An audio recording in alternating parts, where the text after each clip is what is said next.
Hello, in this chapter 2, molecular representations, we will be taking a look at some of the ways in which we represent molecular structures based on how atoms are arranged in three dimensions. We will be also exploring functional groups, and we will be looking at resonance. By the end of the chapter, we will have met the following learning objectives.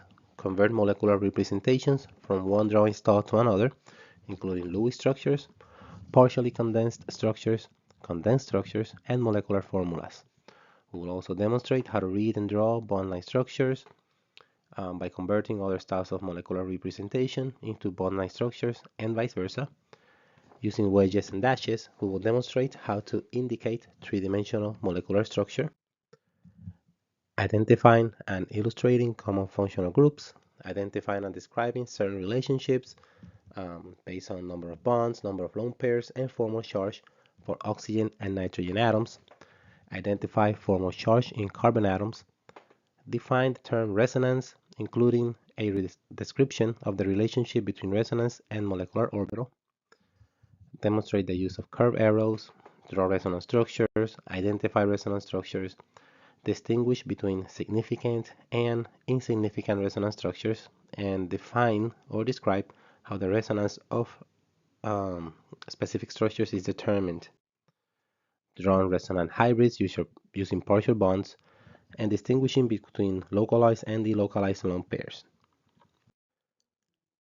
We see here a few examples of ways to represent molecules, starting with our Lewis structures, which we know from our general chemistry, and it tells us information about bonds as well as lone pairs. It lacks a little bit of information regarding geometry, for instance, and it's not very good for showing us hybridization, things of that nature. We also look at partially condensed and condensed structure, second and third molecules here in the slide.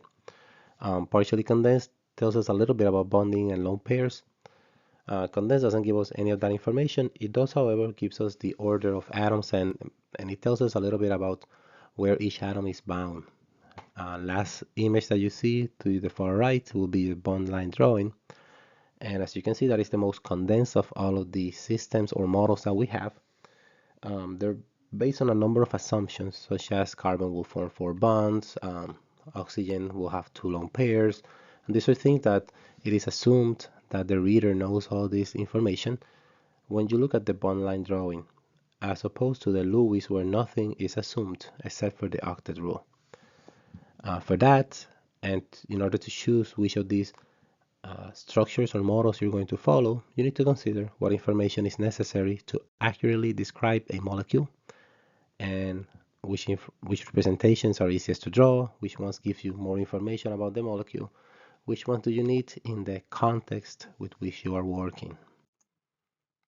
If you look here, for instance, just knowing the molecular formula isn't going to be enough for you to distinguish between these three structures, isopropanol, N-propanol, and ethyl methyl ether. So you actually do need to draw it out to see where that oxygen is located. Does it have a hydrogen next to it? Is it located next to a terminal carbon or a carbon in the middle, etc.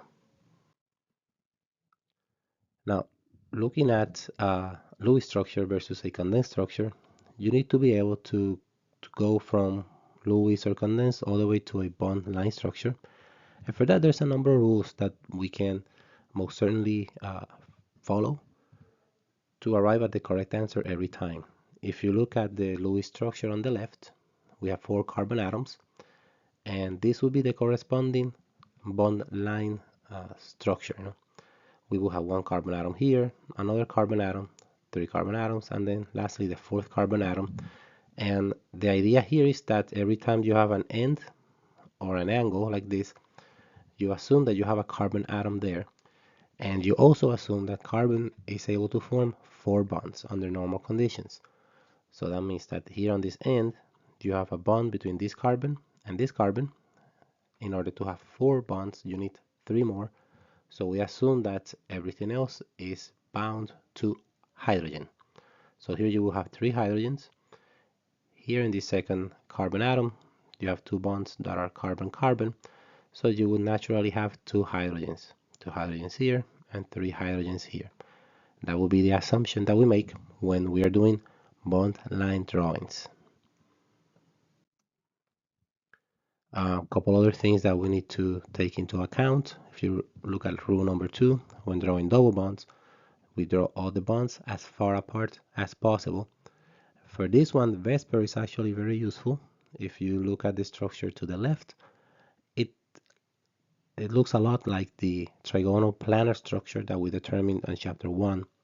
If you look at the structure to the right, it doesn't really make a whole lot of sense. The bonds are not as far apart as they can be, as Vesper would have us follow. So we would prefer the structure to the left over the structure to the right. Looking at rule number 3, when drawing single bonds, the direction in which the bonds are drawn is irrelevant. So long as they are apart from each other, you should be okay. Rule number 4, all heteroatoms, that means every atom other than carbon and hydrogen, must be drawn, as well as any hydrogen attached to that heteroatom. You can omit hydrogens that are bound to carbon, but not hydrogens that are bound to pretty much anything else. If you look at the structures here, the hydrogen next to the oxygen is included, but the hydrogens in the carbon atoms are not included. As we move through the different chapters, you will notice that these two structures are going to be represented interchangeably. Those lone pairs may or may not be present, and it usually depends on context. If we're trying to illustrate a reaction mechanism where a lone pair plays an important role, then definitely we would want to include them. If not, then we may omit them, and it's not a big deal. Rule number 5, this we call the cardinal rule. Never draw more than 4 bonds to a carbon atom. This again comes from the octet rule. Looking at structures in 3 dimensions, all molecules take up space in 3 dimensions, simply because we live in a 3-dimensional world. It is difficult to represent 3D molecules on a piece of paper, which is 2-dimensional. So for that, we use that convention where we use solid wedges and dashes. A solid wedge, like this one here, represents a bond that is coming towards us, towards the front of the screen or the paper, and a dash bond like this one would represent a bond that is moving away from us, or to the back of the screen or the paper. And that is the system that we use for drawing or representing 3 dimensions in a 2-dimensional piece of paper. Other ways that we show 3-dimensional structures, we have feature projection, for instance. We use that for acyclic compounds, and usually for long chains. We use Howard projection. We use the shear conformation, where we represent axial equatorial positions, positions parallel or perpendicular to a ring, up and down, or side to side, based on how that bond is directed. The shape of a compound governs how it interacts biologically, so it is important to accurately depict and interpret 3 dimensions in bond line structures. Now let's talk a little bit about functional groups. Bond line structures make it easier to see bonds made or broken in a chemical reaction. Let's look at this condensed structure, for instance, this condensed formula. If you see here, this is a hydrogenation reaction. You have a double bond that breaks into a single bond, and you add hydrogens so that everybody still meets the octet rule. Now, you could represent this reaction with a condensed formula like the one we have here, no problem. We can also represent it with a bond line model or structure, and you will still end up with the same result. However, it is typically represented with a bond line because it is easier to illustrate the double bond here. And as you can see, it went away. There is now a single bond. You have 2 more hydrogen atoms. The bond line structures make it more obvious to see the functional group transformation that takes place. When certain atoms are bonded together in specific arrangements, they undergo very specific chemical reactions. And it's important because these groups, and depending on how they are arranged, who's next to who basically, you get what we call functional groups. Every chemistry student needs to learn the term for each functional group. The next couple of slides, we're going to be looking at the different functional groups Make sure that you familiarize yourself with them. You will be seeing these functional groups for pretty much the rest of the course. So we know alkanes. Alkanes are the simple hydrocarbon, carbon, hydrogen. Everyone is a single bond. We also have alkyl halides. That's why you have an alkane with a halogen. We have alkenes. They have double bonds. Alkynes, triple bonds. Alcohols. You can see in red what makes each functional group unique. Ketones, aldehydes, carboxylic acids, acyl halides. We have ethers. We have thiol and sulfite. They are similar because they contain sulfur. But as you can see, a thiol looks a lot like an alcohol. Instead of OH, it's going to be an SH, whereas a sulfite contains a sulfur and then two R groups to generate pieces of organic, no? Carbon, hydrogen containing groups. We have aromatic groups or benzene rings. We have anhydrides, esters, amides, and amines. Each one of them will have their own chemistry, their own set of chemical reactions, and as well as physical and chemical properties. We will go over most of these throughout the rest of the course.